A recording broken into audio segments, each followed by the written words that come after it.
It's April 2026 and the AI wars just peaked.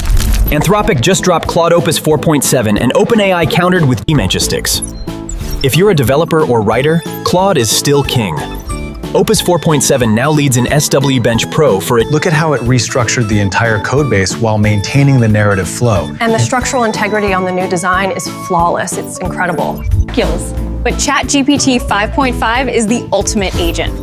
With operator mode, it can actually control your computer to finish tasks. Watch as the code interpreter processes the Python script live. The visualization appears instantly, demonstrating the efficiency of version 5.5. But ChatGPT is the ultimate multi-tool. GPT 5.5 Pro dominates in terminal-heavy DevOps and complex math. Plus, The verdict? Choose Claude for deep reasoning, clean code, and nuanced writing. Pick ChatGPT for multimodal tasks. Which one are you using today? Let me know in the comments.